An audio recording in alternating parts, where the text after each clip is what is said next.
Irmãos, que a doce paz do Mestre Jesus possa continuar nos envolvendo na noite de hoje. Vamos hoje falar desse tema, que é um tema comum a todos nós. Vamos verificar a naturalidade que existe na mediunidade.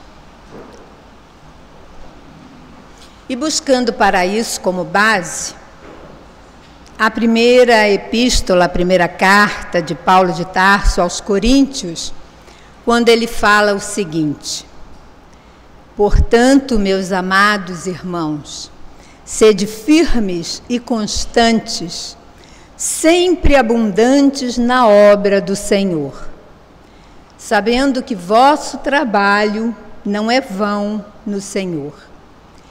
Reparem que Paulo fala aos irmãos sobre a firmeza e a constância no trabalho, como ouvimos a mensagem inicial de Emmanuel, no livro Palavras de Vida Eterna, conclamando a fé ligada ao trabalho, ligada ao serviço, ligada ao servir.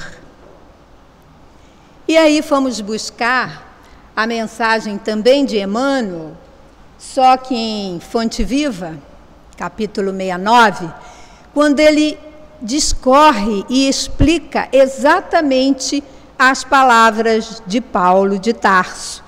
E ele intitula Firmeza e Constância.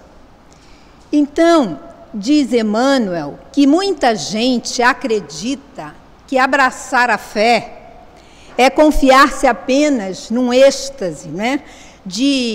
Como pretexto para garantir a iluminação da própria alma, retirar-se da sociedade, orar em particular, como ele fala, fogem à luta e trancam-se no santuário doméstico, sem ligar, não é, a fé e o trabalho, a fé e o serviço. Então, entre vigílias de adoração, tem pessoas que ficam orando a noite inteira em vigília, pensamentos profundos acerca dos mistérios divinos, e esquecem-se que todo o conjunto, todo o universo é obra de Deus. Então, estamos todos ligados nessa obra divina. E continua Emmanuel nos explicando que a fé representa visão, exatamente como ele fala no outro texto, fé e trabalho, fé e serviço, fé e ação. Aqui ele fala de fé e visão. Né? E visão é exatamente conhecimento e capacidade de auxiliar. Jesus nos falou isso, que tenham olhos de ver, olha a visão. Ver onde se pode ajudar e servir, independente da fé que processamos. E Emmanuel nos fala que quem penetrou essa terra espiritual da verdade, encontrou no trabalho a graça maior. Não existe coisa que nos reconforte tanto do que o trabalho, seja ele o mais simples que for. E nós vamos ver que o Senhor e os seus discípulos trabalharam sempre. Não viveram só na contemplação, mas também oraram. O próprio Cristo nos ensinou a orar, o Pai Nosso, não é? E oraram para sustentar o interior, o seu silêncio, o seu íntimo. Então, há necessidade da oração para restaurar as nossas forças, entrarmos em sintonia com as correntes superiores da espiritualidade maior, que ele fala, fluídas dos mananciais celestes. É reflexão, prece é reflexão, é lubrificante de nossa alma. Mas importa reconhecer que o Mestre E os aprendizes, os seguidores do Mestre, lutaram, serviram, sofreram. Né? O Mestre, o Espírito mais sublime que veio à Terra, veio nos ensinar a Boa Nova, o seu Evangelho, o caminho, a verdade e a vida de chegarmos ao Pai. Mas ele não ficou apenas em oração, ele não ficou apenas em contemplação. Ele uniu a oração, fortalecendo o seu íntimo, mas uniu ao trabalho, né? Uniu à luta, uniu ao serviço do bem. Então, o Evangelho estabelece para nós uma incessante oportunidade de trabalho. Nós vamos ver, quando nós admitimos as lições do Evangelho em nossas vidas, nós vamos ver que lá exige muito trabalho e muita dedicação de cada um de nós, seja trabalho espiritual ou seja trabalho físico mesmo. E Jesus falou, é com o suor de teu rosto que ganharás o teu pão. Então, Jesus nos fala do trabalho físico e nos fala do trabalho espiritual. Então, aceitar o cristianismo é renovar-se para as alturas. E, como diz o nosso irmão, o clima do serviço, só esse clima de serviço que consegue, né, nos purificar, nos santificar o destino. E ele fala que Paulo de Tarso, sempre tão peremptório, né, tão ativo, tão firme nas suas advertências, esclareceu com firmeza que nós precisamos ser firmes e constantes. Não é trabalhar um dia, fazer o bem um dia e descansar um mês, não é assim. Há um ditado que fala, quem faz o bem com lerdeza, devagarinho, ainda se compraz no mal.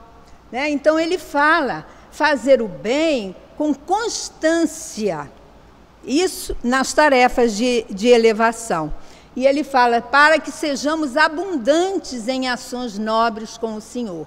Então é agir ajudando, é criar com alegria, olha só, é agir ajudando com alegria, renovando esperança, ativando a concórdia, olha quanto trabalho, né?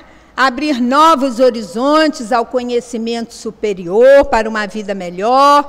E ele fala, onde estivermos, independente da nossa crença, da nossa religião, onde estivermos, porque isso é apostolado daqueles que já têm para si a boa nova do Cristo, é servir.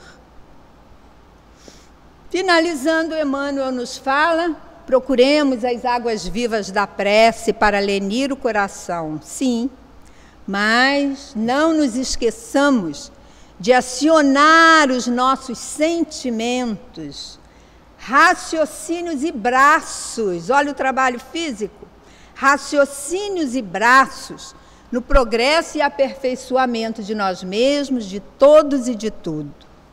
Compreendendo que Jesus reclama obreiros diligentes, apressados, rápidos, primorosos, proativos, para a edificação de seu reino em toda a terra. Então, essa mensagem de Paulo de Tarso, explicada por Emmanuel, vem servir de base para o nosso assunto de hoje, que é falar de mediunidade. E nós vamos lembrar que o ser humano é dotado de faculdades, todos nós somos dotados de várias faculdades, que são atributos já conquistados pelo nosso espírito nas nossas andanças reencarnatórias. Então, nós vamos ter como atributo do espírito e faculdade para nós utilizarmos quando estamos encarnados ou mesmo desencarnados, a inteligência, a consciência, a força de vontade, a capacidade de pensar, de ver, de ouvir, de falar, a memória e a mediunidade. Também é faculdade de todo ser humano. Atributo do espírito. E possibilitando o ser humano, quando encarnado, quando na Terra, atuar no plano físico, e quando desencarnado também, né, conforme o estágio dele, estágio evolutivo aqui na Terra, ou na espiritualidade, porque a vida continua e os nossos atributos conquistados são eternos para nós. E vamos então buscar Kardec no Livro dos Médiuns, quando ele fala: todo aquele que sente, num grau qualquer, a influência dos espíritos é por esse fato médium. Essa faculdade é inerente ao homem, já vimos ali, junto com outras tantas.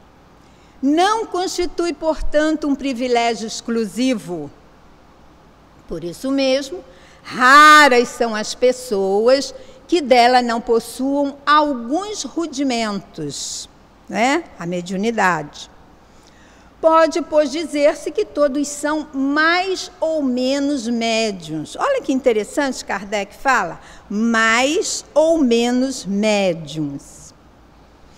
Então, ele nos apresenta, o codificador da doutrina espírita, nos apresenta a mediunidade como uma faculdade orgânica. Nós já nascemos com ela, o nosso organismo já está preparado para essa faculdade, né, que é atributo do nosso espírito, encontrado em quase todos os indivíduos. Lembra-se que ele falou mais ou menos médiums? E nós temos uma figura de Emmanuel muito interessante, quando ele compara a mediunidade com uma rosa, com um botão de rosa. Um botão de rosa fechadinho. Ele é uma rosa, só que ele está latente, fechado, iniciando o seu desabrochar. E daqui a pouco ele se abre numa bela rosa, não é isso? Não é assim, gente? Na casa de vocês que tem rosa, não é assim? Então, Emmanuel faz essa comparação, quando Kardec fala mais ou menos médium, né? Então, ele fala que o botão, que a rosa é latente, é a mediunidade ainda latente em nós. Ela ainda não desabrochou. E a rosa aberta já é a mediunidade pronta para o serviço. Então, essas duas épocas, por isso Kardec diz, mais ou menos médiuns.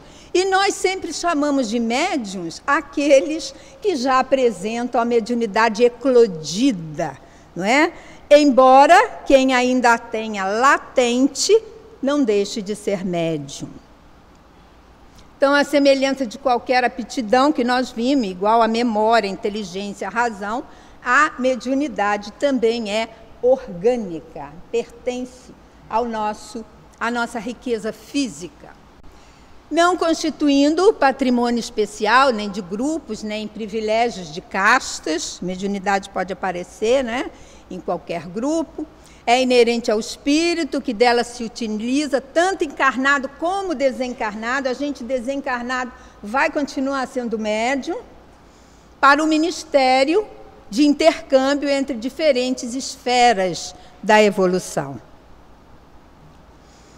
Então, algumas definições de mediunidade. Está lá na Seara dos Médiuns, Emmanuel nos fala, e Allan Kardec, em O Livro dos Médiuns, também define mediunidade.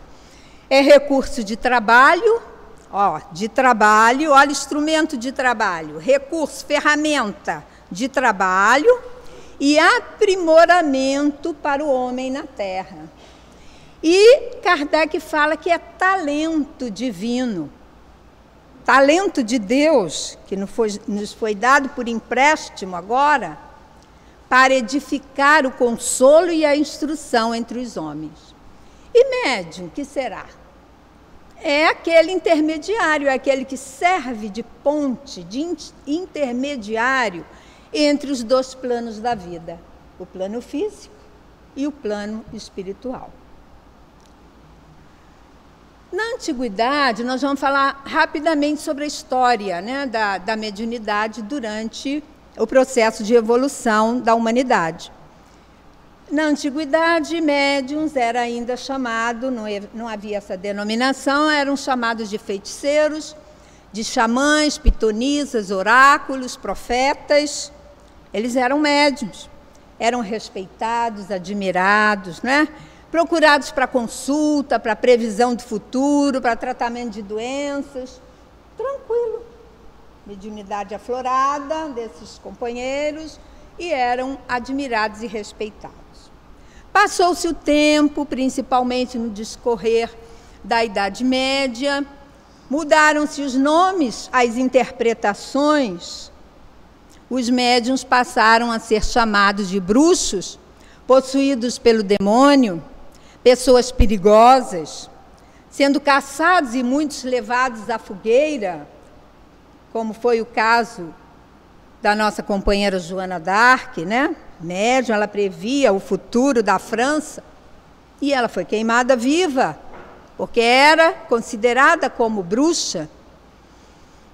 E agora, na atualidade, já após a Idade Média, já na Idade Moderna, os médiuns tomaram, então, esses nomes, né?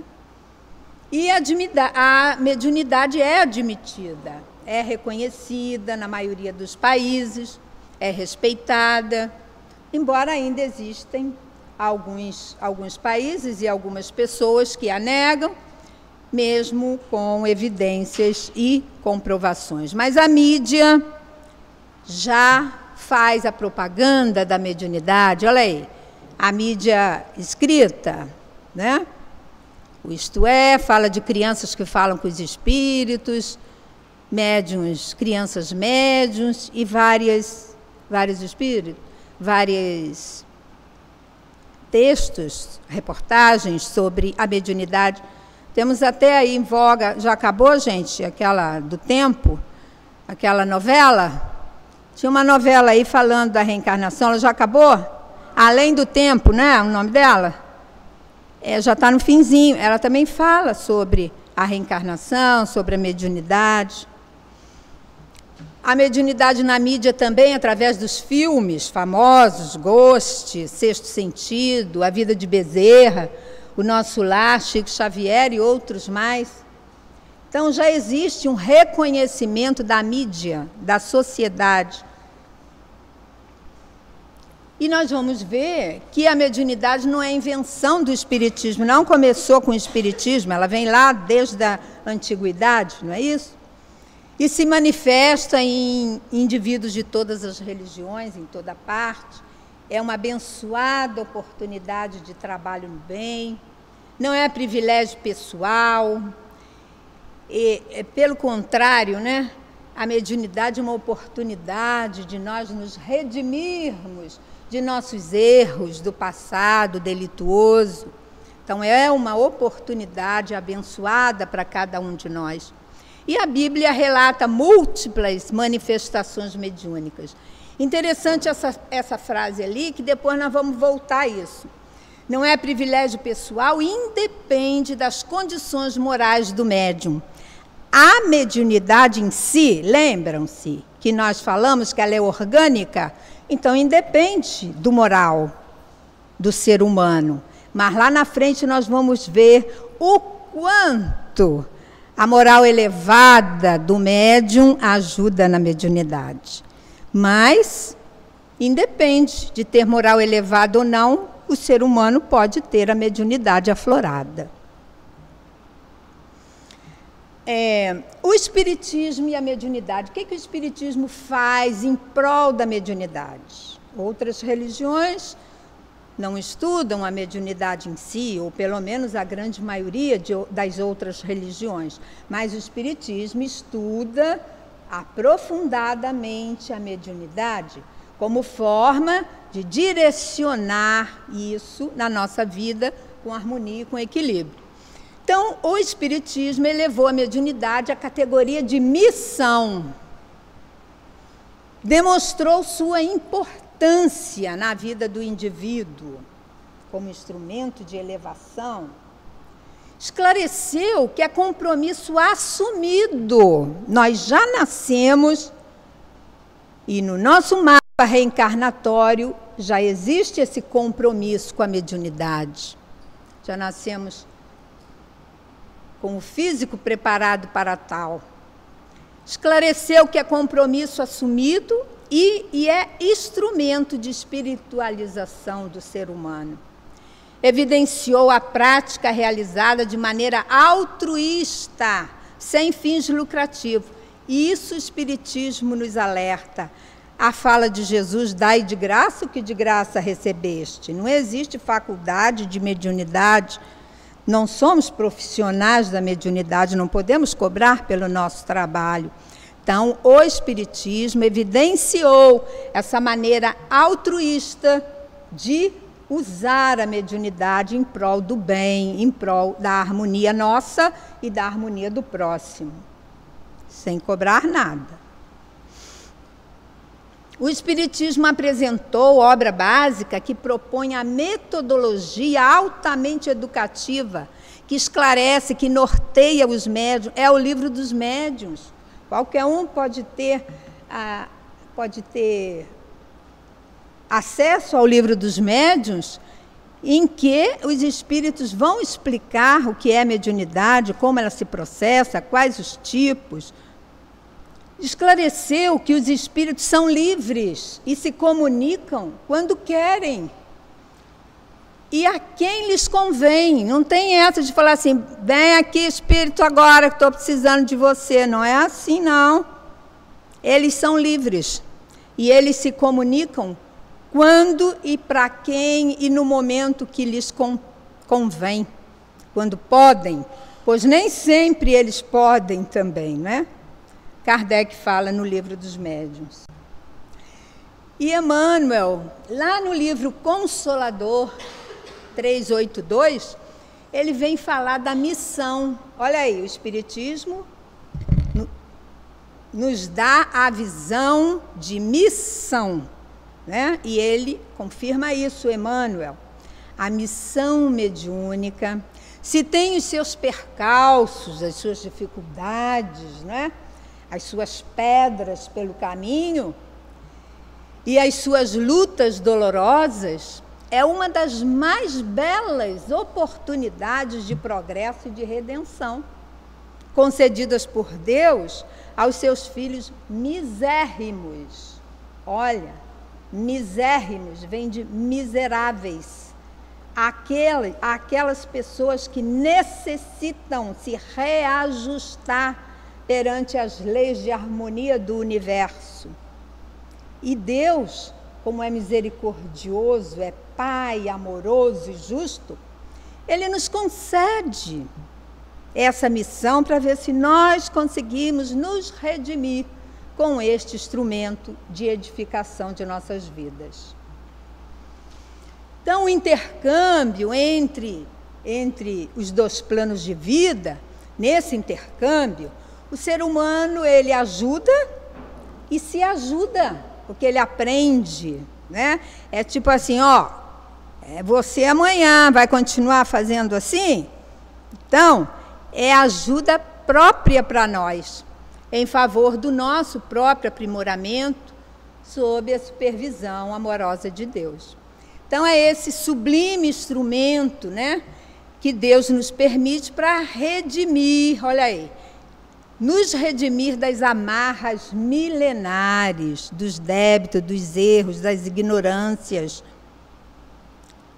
Então, é uma oportunidade que o Pai nos oferece, transformando em agente impulsionador do progresso da Terra. Imagine como a mediunidade pode ajudar, impulsionar o progresso espiritual da Terra. Se todas as pessoas, como diz Kardec, todos são médiuns, têm a oportunidade de usar esse instrumento de elevação, vai impulsionar o progresso da Terra, porque o progresso da Terra depende do progresso de cada um, não é isso?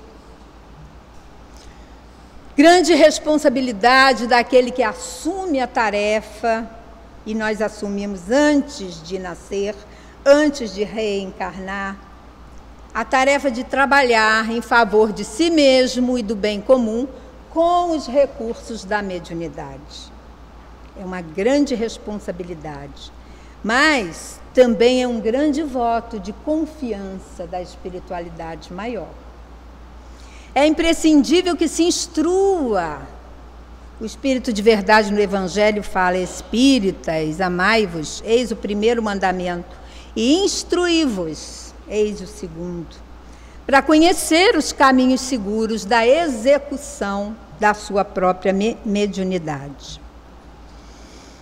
E lá no Consolador também, pergunta 387, o nosso companheiro, o mentor espiritual da doutrina, Emmanuel, ele vem nos falar que a primeira necessidade do médium é evangelizar-se, cuidar de si primeiro, olhar para dentro de si, conhecer-se, né? Antes de se entregar às grandes tarefas doutrinárias, para não esbarrar com o fantasma do personalismo. Fui eu que fiz, eu que operei, eu que consegui, em detrimento de sua missão. A missão da mediunidade, o médium é apenas a ponte, apenas o intermediário. O trabalho é espiritual, mas nós precisamos nos evangelizar para que nós possamos nos ligar com a espiritualidade amiga e superior. Agora ele faz aqui um paralelo do homem do mundo com a mediunidade. Então, o homem do mundo, ele fala que no círculo das nossas obrigações, do nosso trabalho, da nossa sociedade, da nossa família, né, nós queremos sempre sair daquela generalidade, do senso comum, sair da rotina. Nós queremos sempre modificar, e modificar para melhor, né, para produzir o útil, o agradável, dentro de cada uma das nossas possibilidades. Aí ele fala que em mediunidade o mesmo princípio acontece. O médium sábio em faculdades mediúnicas ainda não apareceu.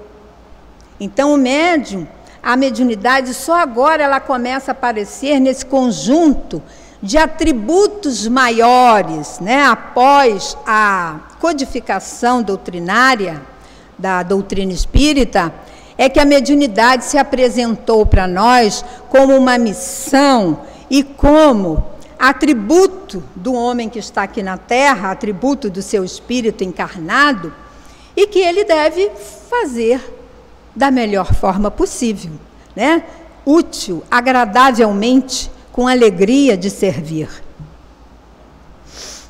Agora tem uma pergunta que eu vou fazer para vocês. A mediunidade pode ser retirada em determinadas circunstâncias da vida? Quem acha que sim, levanta o dedo.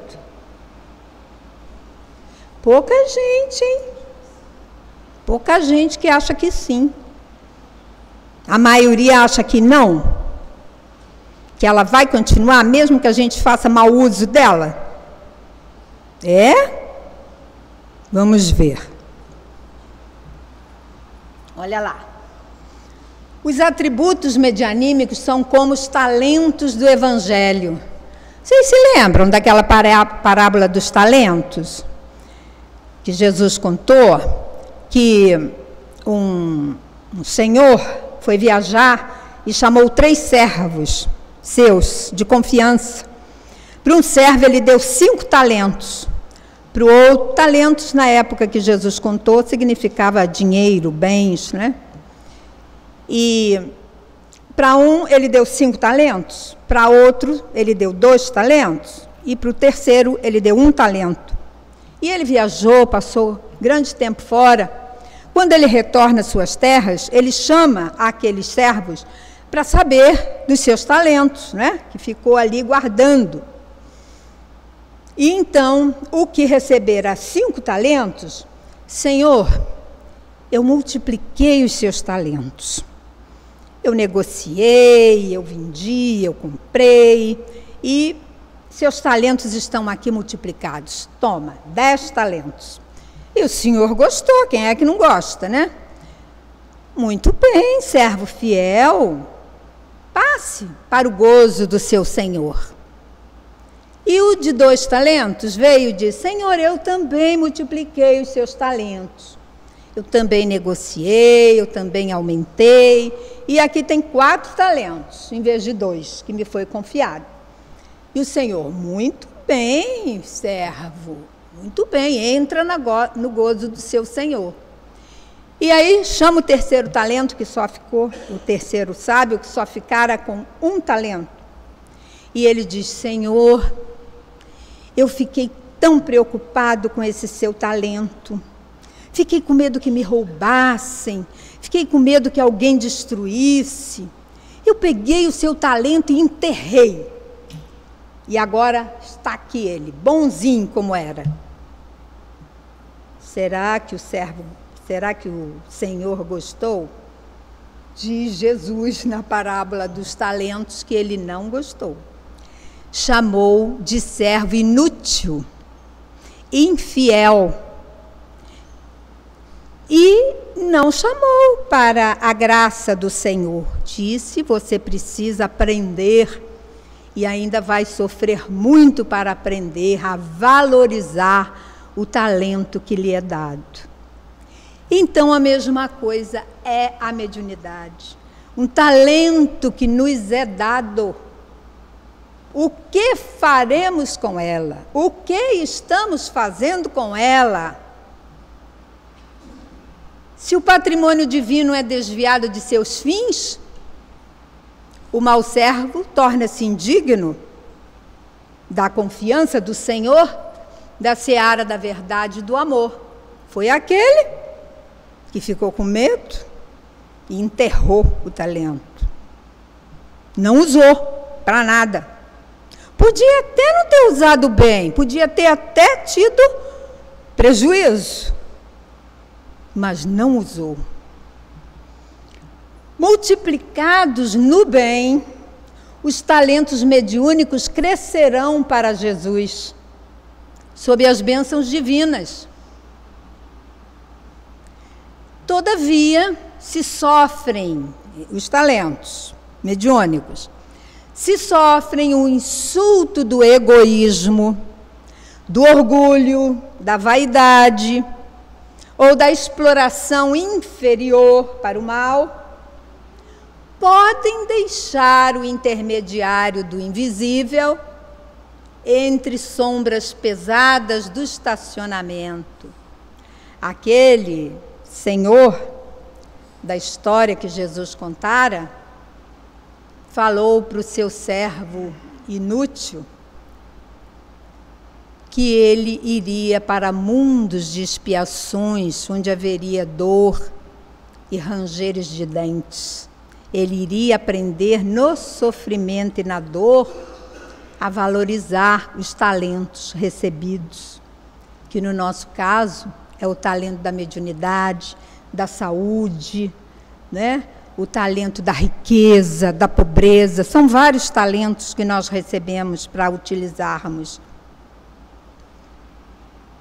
Então, nos diz Kardec que esses irmãos que não souberam valorizar o talento da mediunidade poderão estacionar nas sombras pesadas, nas mais dolorosas perspectivas de expiação, em vista do acréscimo de seus débitos irrefletidos.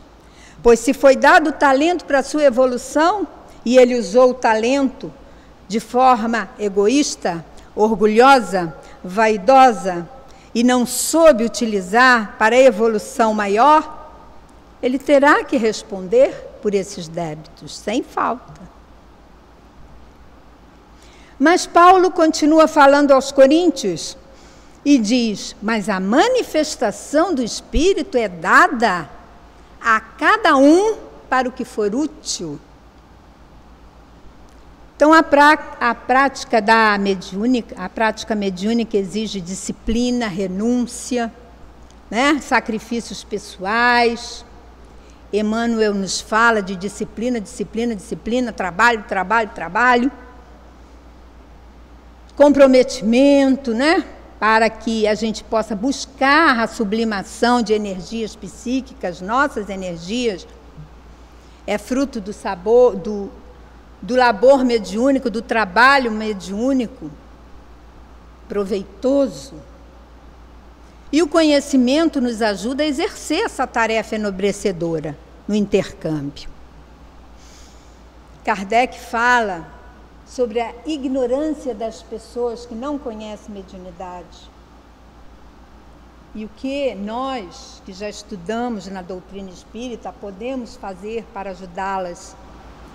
Ele fala que todos os dias a experiência nos traz a confirmação de que as dificuldades e os desenganos com que muitos topam na prática do espiritismo se originam da ignorância dos princípios desta ciência. Só o espiritismo que estuda a mediunidade, esclarece a mediunidade, traça normas, regula a mediunidade. De par com os médiuns propriamente ditos, médiuns que já estão prontos, aflorados, sua mediunidade aflorada, há a crescer diariamente, gente, uma multidão de pessoas que se ocupam com as manifestações espíritas sem nada entenderem. Tem pessoas que vão parar nos manicômios, acham que os seus familiares que ali estão dando passividade, mediunizando a todo momento, não entendem nada, ignoram isso, e vão tratar de loucuras, de desequilíbrios mentais. Então é isso que ele diz, que diariamente cresce uma multidão de pessoas, porque é talento para ajudar. Mas precisa conhecer. Aí Kardec nos fala, lá na introdução de O Livro dos Médiuns, ele fala, guiá-las nas suas observações. Isso é missão da doutrina espírita. Assinalar-lhes os obstáculos que podem e hão de necessariamente encontrar, porque vão encontrar muitos obstáculos, quem não conhece, lidando com uma nova ordem de coisas. Já imaginou? Às vezes chegam pessoas aqui na nossa casa, e isso acontece em todos os centros espíritas, que elas chegam para conversar, às vezes não chegam nem até o atendimento fraterno, elas incorporam, mediunizam, caem no chão, e elas não estão sabendo nem o que é o último canal que elas vieram procurar, é um centro espírita, que já procuraram, fizeram todo tipo de tratamento, de psicanálise, de análise, de tudo mais. Então Kardec fala que iniciá-las na maneira de confabularem com os espíritos, o trabalho do dialogador, o que conversa com os espíritos, também a doutrina espírita precisa orientar, indicar-lhes os meios de conseguirem boas comunicações, tal círculo que temos que abranger, sob pena de fazermos trabalho incompleto. Ele está se referindo à doutrina espírita, orientar essas pessoas, acolher essas pessoas, criar oportunidade dessas pessoas conhecerem o que se passa com elas. E para isso Kardec já nos falara, desde 1868, sobre curso regular de espiritismo, que as casas espíritas devem ter esse curso para poder orientar essas pessoas, com o fim de desenvolver os princípios da ciência espírita, e de difundir o gosto pelos estudos sérios. Ele propôs esse curso regular de espiritismo. Esse curso teria a vantagem de fundar a unidade de princípios, de fazer adeptos esclarecidos, capazes de espalhar as ideias espíritas e de desenvolver grande número de médiuns. Esses cursos que Kardec começou com a codificação, chamado Projeto 1868, está lá em Obras Póstumas, na segunda parte, quem quiser ler. E por isso, por causa desse projeto e por causa dessa orientação do codificador da doutrina espírita, que a Federação Espírita Brasileira disponibilizou ao movimento espírita vários cursos, várias apostilas, vários materiais para esclarecimento sobre a doutrina espírita de um modo geral e, em particular, sobre o estudo e a prática da mediunidade. Então, primeiro vieram os estudos do ESD, que é o estudo sistematizado da doutrina espírita, depois do EAD, estudos aprofundados da doutrina espírita, acaba um curso, entra em outro, ninguém acaba de estudar não, é estudar para sempre. Material de estudos para infância e juventude, desde a barriga da mãe, aquele espírito já está sendo evangelizado, e o curso de Esperanto, né, que é a língua universal.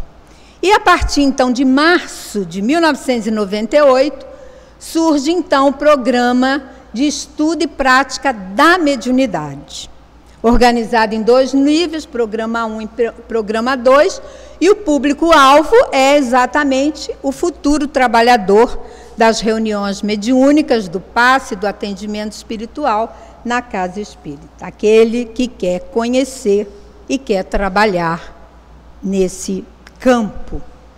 Aí nós vamos ter 2 apostilas aqui, que vocês já conhecem, programa 1 e programa 2, muitos aqui já estudaram ou estão estudando. E em 2008, as comissões regionais, junto com o Conselho Federativo Nacional e a FEB, organizaram esse livro que se chama Orientação ao Centro Espírita. Esse livro ele tem especificado todas as ações de um centro espírita, desde essa reunião que nós estamos aqui, que é a reunião doutrinária, né? E todas as reuniões, todos os grupos de estudo da Casa Espírita está ali, sob a orientação da Federação Espírita Brasileira. E nós vamos ter ali, nesses 4 capítulos, capítulo 3, 4, 5 e 12, as informações sobre o funcionamento da reunião mediúnica. Então, é necessário estudar a doutrina espírita de forma metódica e sistemática, né? Sempre à luz do Evangelho de Jesus, antes de ingressar nessa tarefa, mas é antes e após, porque nós não paramos de estudar.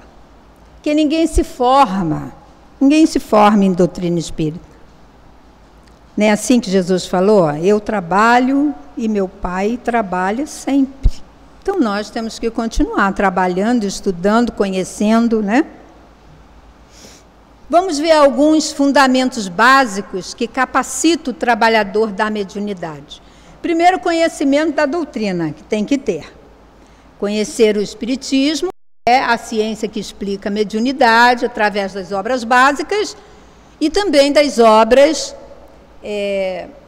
suplementares, não é? Que são dos espíritos fiéis, que se confia, que orientam a doutrina espírita. Se aprofundar nesses temas, sobretudo os relacionados à prática mediúnica, nos diz Kardec, para desenvolver o gosto pelo trabalho espírita. Tem muita gente, pelo estudo espírita, tem muita gente que adora o romance. Ótimo, começa pelos romances, beleza. Começa pelos romances, o romance é uma forma fácil de se compreender, né? Fala de reencarnação, fala de pluralidade de vida, fala de amor, fala de mediunidade, romance fala de tudo. Começa pelos romances. Depois, há de se cansar dos romances, e aí já tomou o gosto pelos estudos espíritas e começa, então, a estudar os conteúdos doutrinários.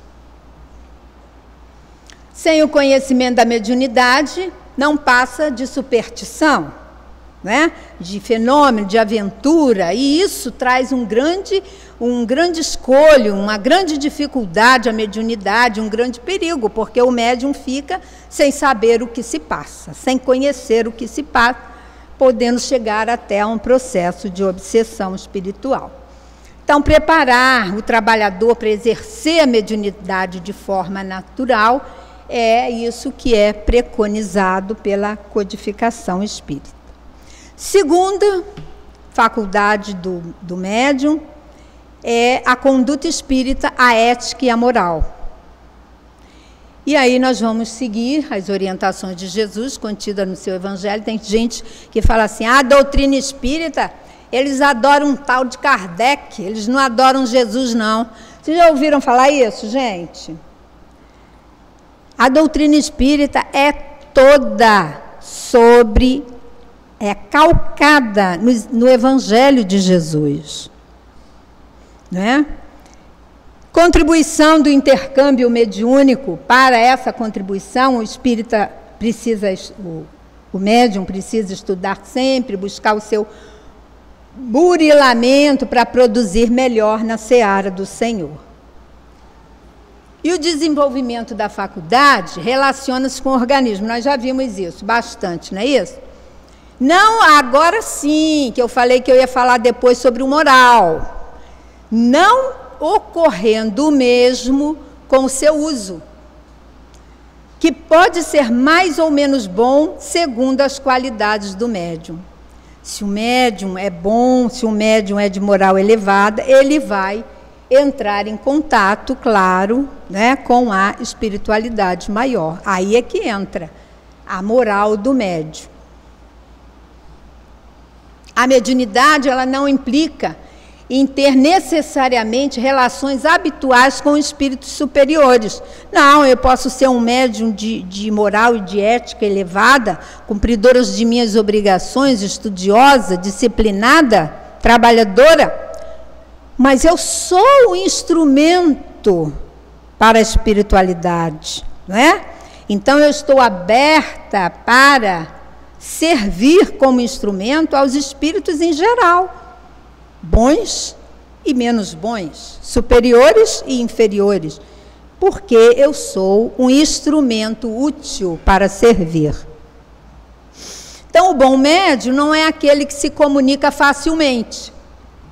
1, 2, 3, 4 comunicações numa reunião. Mas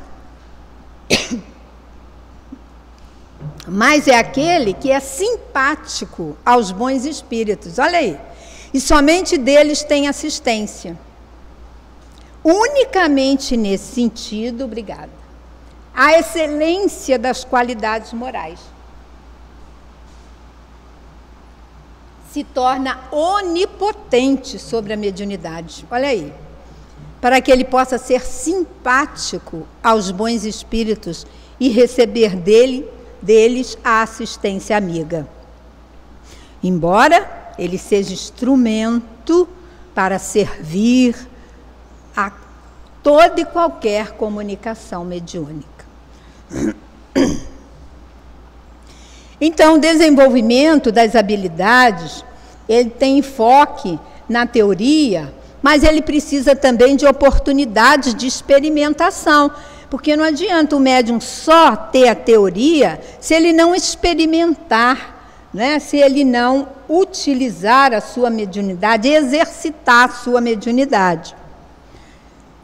E Kardec nos fala que, se bem que cada um traga os germes da qualidade necessárias para se tornar médiuns, mas existem graus muito diferentes. E o seu desempenho depende de causas que a ninguém é dado conseguir se verifiquem à vontade. Olha só o que ele quer dizer. Nem todos os médiuns terão o mesmo tipo de mediunidade, nem todos os médiuns terão o mesmo desempenho de sua mediunidade, né? E isso são causas que ele fala que a ninguém é dado saber, verificar-se.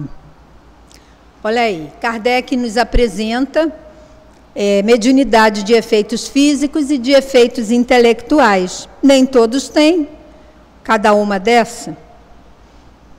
Os físicos são a materialização, transfiguração, levitação, transporte, pneumatografia, pneumatofonia, tipologia, bicorporeidade, é um processo anímico de si próprio.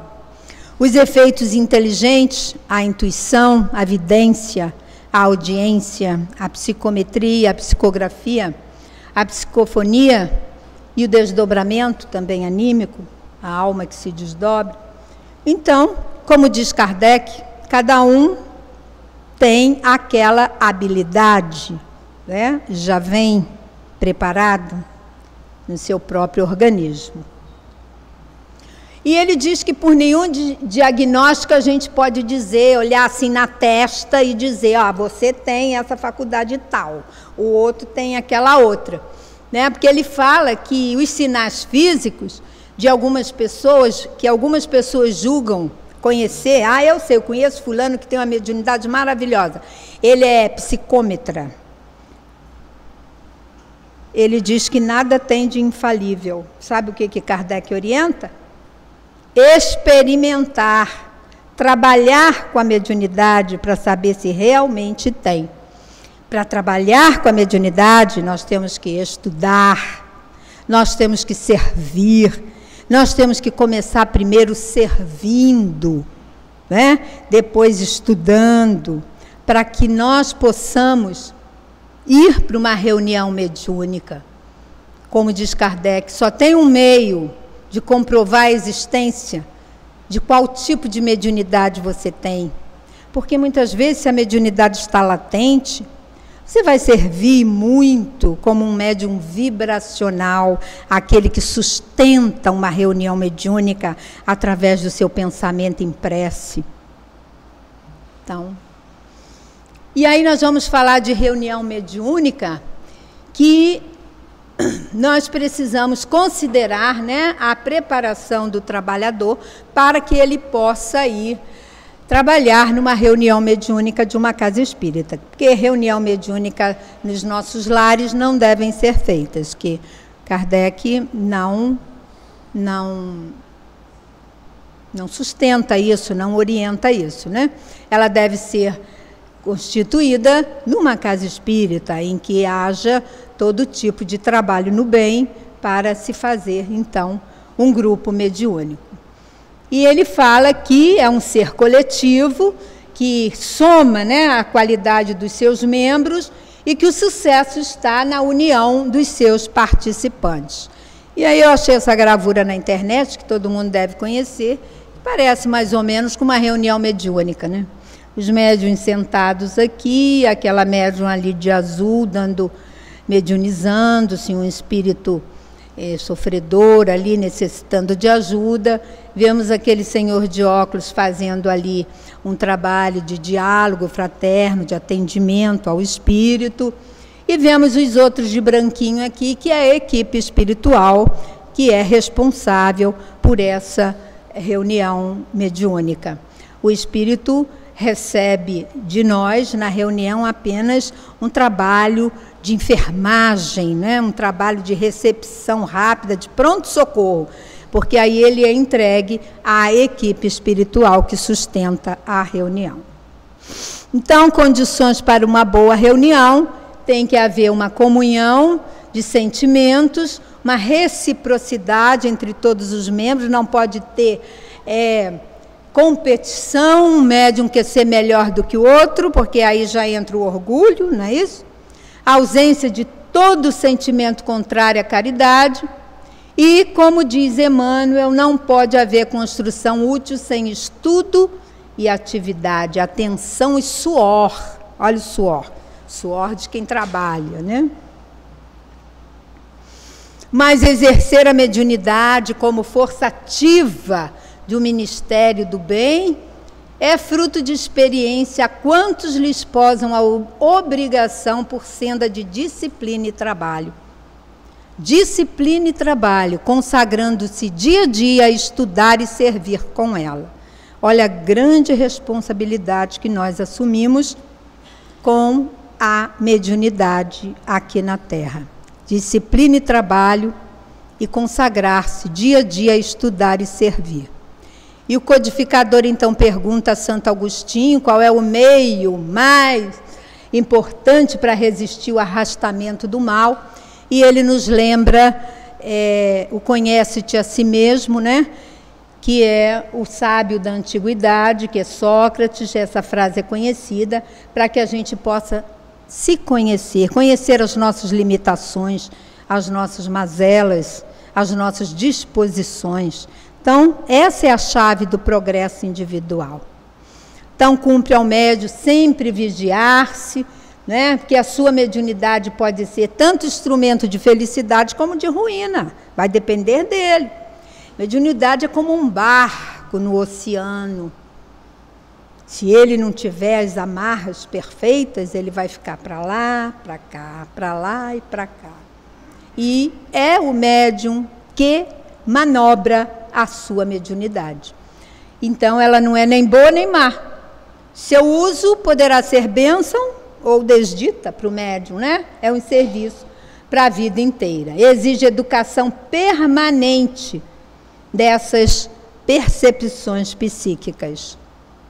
Então, vigilância, não se impressionar com nomes pomposos, que também tem isso, eu só recebo espíritos da alta, né?